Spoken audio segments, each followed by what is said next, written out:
कर रहा था कि वो परमात्मा की भक्ति से चित्रम बने बड़ा विचित्र अद्भुत अनिकम मने आत्मिक बल प्राप्त होता है। भोजन के करने से तो शारीरिक बल मने शरीर मजबूत रहेगा, पढ़ने लिखने से दिमाग मजबूत रहेगा, लेकिन मन हमारा मजबूत कैसे होगा, आत्मा कैसे मजबूत होगा, तो क्या भगवान की भक्ति से ही आत्मिक बल प्राप्त होता है। और आत्मिक बल प्राप्त होने का मतलब ये है कि बड़ा से बड़ा व्यक्ति को कष्ट आ जाए, तकलीफ आ जाए, उसको सहन करने की ताकत आ जाती है। और बड़ा से बड़ा कोई व्यक्ति लोभ दे, लालच दे, तो वो गलत काम कभी हालत में नहीं करता है। ये बिना भगवान की भक्ति के नहीं आ सकता है। कोई व्यक्ति बहुत पढ़ा लिखा हो, लेकिन वो सोचे कि मैं गलत काम न करूं, लेकिन थोड़े से रिश्वत में, थोड़े से लालच में बहुत सारा गलत काम जो कर जाता है व्यक्ति। तो पढ़ने लिखने से गलत और अच्छे का संबंध नहीं है। जब तक जीवन में ईश्वर भक्ति नहीं होगी, तब तक वो अच्छाइयों के साथ जुड़ा हुआ नहीं रह सकता और बुराई से दूर रहने की हिम्मत उसमें नहीं आएगी। सामान्य तो रहेगा, लेकिन जहाँ उसको निर्णय करना पड़े कि ये करूँ या ये करूँ, तो फिर वहाँ पर जो वो डांवाडोल हो जाता है। तो परमात्मा के लिए कहा जा रहा है कि उसकी भक्ति से बड़ा अद्भुत आत्मिक बल प्राप्त होता, और कभी उससे वो घबराता नहीं। उससे बड़ा से बड़ा कष्ट आ जाए, उससे नहीं घबराता है। आप देखो ऋषि दयानंद के सामने कितनी तकलीफें आई।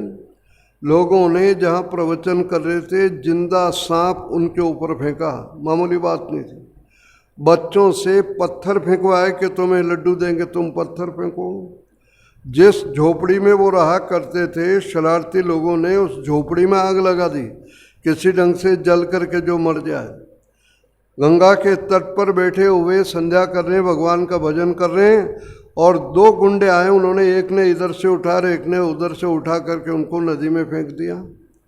तो पदे पदे स्वामी जी को कष्ट दिया। किसी ने जो है मिठाई में जहर मिला के दिया, किसी ने खाने में दिया, और अंत में तो दूध में मिलाकर उस जगन्नाथ ने जहर दिया। इतना कष्ट होने पर भी स्वामी दयानंद अपने मार्ग से कभी विचलित नहीं हुए। ये बल यदि ऋषि दयानंद को मिला तो ईश्वर की भक्ति से, परमात्मा की उपासना से मिला। तो भगवान की भक्ति से हलवा पूड़ी नहीं मिलता है, ध्यान रखना है। भगवान की भक्ति से कोई मकान है, पैसा है, ज़मीन है, जायदाद है, ये चाहे कि ये करेंगे इतना मिल जाएगा, जैसे लोग और जो लालच फैलाते हैं। परमात्मा की भक्ति से यदि मिलता है तो मन हमारा ठीक रहता, बुद्धि हमारी ठीक रहती है, और कष्ट को सहन करने की ताकत व्यक्ति के जीवन के अंदर आ जाती है। इसीलिए कहा चित्रम देवानाम। और वो अद्भुत आत्मिक बल किसमें प्रकट होगा? जिन व्यक्तियों ने, देवानाम माने जिन्होंने अपना मन अच्छा बना लिया है, जीवन अच्छा बना लिया है, उन्हीं में वो ताकत आएगी। बिगड़े हुए आदमी में आत्मिक बल कभी होता नहीं है। चक्षुर मित्रस्य वरुणस्य अग्नि। मित्र, वरुण और अग्नि अच्छे लोग कौन से होते बता दिया। मित्र माने, मित्र उसको कहते हैं जिसके मन में राग और द्वेष नहीं है, दूसरों का बुरा नहीं सोचता है। वरुण माने जो काम भी अच्छे करता हो, और अग्नि माने जानकारी रखता है इस चीज़ की, सही और गलत क्या है उसको ठीक सोच समझ के करता है। ऐसे व्यक्ति को परमात्मा आत्मिक बल देता है, और वो द्युलोक में माने जहाँ सूर्य, चंद्र, मंगल, बुध, शनि आदि, वहाँ पर अंतरिक्ष माने खाली जगह में, और पृथ्वी माने जिस पर हम रह रहे हैं, सब में आपरा, अपरा माने वह पूर्ण रूप से सब में जो क्या वो विद्यमान है, सब जगह विद्यमान है। और कह रहे हैं कि सूर्य आत्मा व सभी का आत्मा है। सूर्य माने प्रकाश से युक्त है। जगतः तस्थुष, वो दो शब्द हैं जो जगत, तस्थुष। जो जगतः माने जितने चलने वाले प्राणी हैं, और तस्थुष माने जो टिके हुए हैं, माने पेड़ पौधे वृक्ष हैं, वो चलते नहीं हैं। तो इन दोनों के अंदर जो है वो परमात्मा जो है वो गति दे रहा है, चलायमान है, सबको अपनी व्यवस्था में रख रहा है। ये कल मैंने निवेदन किया था। स्वाहा का अर्थ भी बतलाया था। सुआह, वाणी से कैसा बोले, अच्छा बोले, गाली गलौच नहीं करें।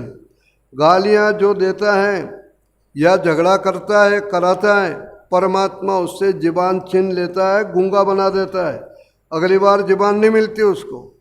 मनुष्य एक ऐसा प्राणी है जिसको अपने भावों को व्यक्त करने के लिए वाणी मिली हुई है। इस ज़बान की कीमत अपने को नहीं पता, किसी गूंगे से पूछो। इन हाथों की कीमत अपने को नहीं पता, जिसके दोनों हाथ कट गए उससे पूछो आप। तो भगवान के लिए कहा जा रहा है कि परमेश्वर जो है इस चीज़ का उपदेश दे रहा है कि सु आह अच्छा बोलो और स्वाम आग सही बात बोलो। नहीं पता है तो मना कर दो कि नहीं पता है। ऐसा नहीं कोई पूछे कि पिपलिया मंडी किधर है तो इधर के बजाय उसको कनगट्टी का रास्ता बता दो। झूठ बोलने से बेचारा कितना तकलीफ पाएगा वो। तो जो अपने को जानकारी हो उसको बोलना चाहिए। और तीसरा अर्थ दिया स्वम प्राह, भगवान ने जो हमें दिया है, हमारे पास जितना है उसी को अपना हम कहें। दूसरे की वस्तु को छीनना तो पाप है ही, लेकिन दूसरे की वस्तु को अपनी कहना भी क्या है, पाप है।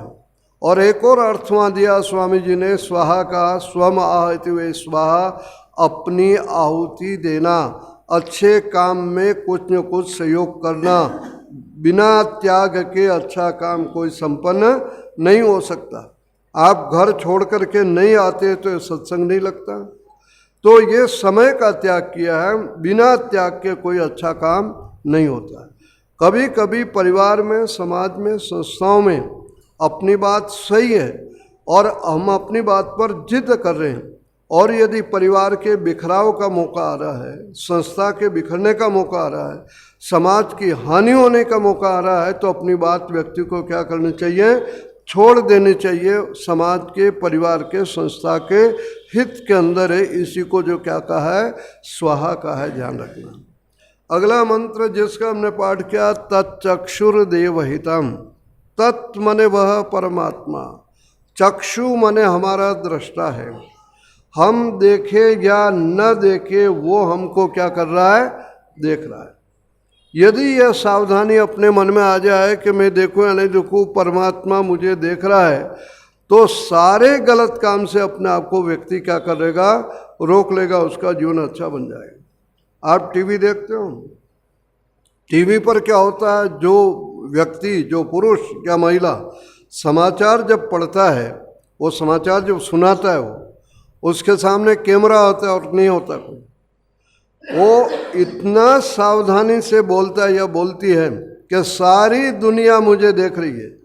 मैं वो नहीं देख रही अपने को, सुनने वालों को, सारी दुनिया मुझे देख रही है।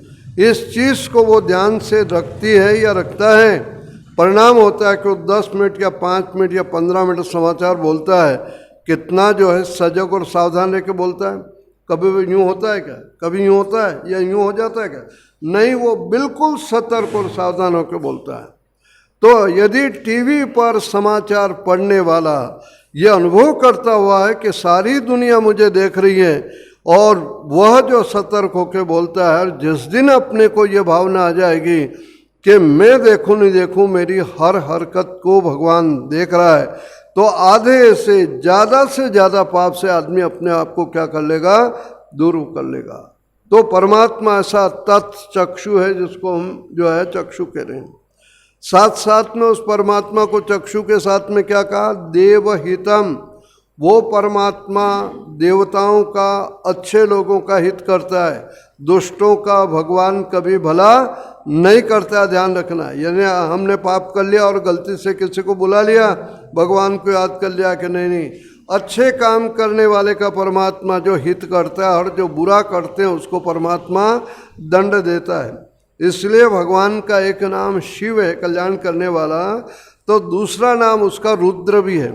रुद्र का मतलब है बुरे कामों को जो व्यक्ति करता है, परमात्मा उसको रुलाता है, इतने कोड़े मारता है कि पता ही नहीं लगता, निशान नहीं होता और व्यक्ति रोता रहता है। पुलिस तो डंडे मारते, उसके निशान हो जाते हैं, ध्यान रखना है। और व्यक्ति चोरी करता है, चकारी करता है, बेईमानी करता है, सोचता है कि मैंने बहुत सारा पैसा इकट्ठा कर लिया, और भगवान एक झटका देता उसको, ऐसी बीमारी आती कि लाखों रुपया उसमें उसको चले जाते हैं, कहीं पता नहीं लगता। कोई बीमारी आ गई, या कोई पुलिस का केस बन गया, या कितना भी पैसा आपने इकट्ठा कर लिया और उस पैसे का यदि संस्कार नहीं पड़ा, लड़का जो है हाथ से निकल गया, वो सारा पैसा लड़का क्या कर लेगा, जो है सब खत्म कर देगा। इसलिए पंजाबी में कहावत है, पूत सपूत क्यों धन संचय। भाई लड़का हमारा सपूत है तो मैं काहे को उसके लिए इकट्ठा करूं, और वो अपने आप कमा लेगा, पेट भर लेगा।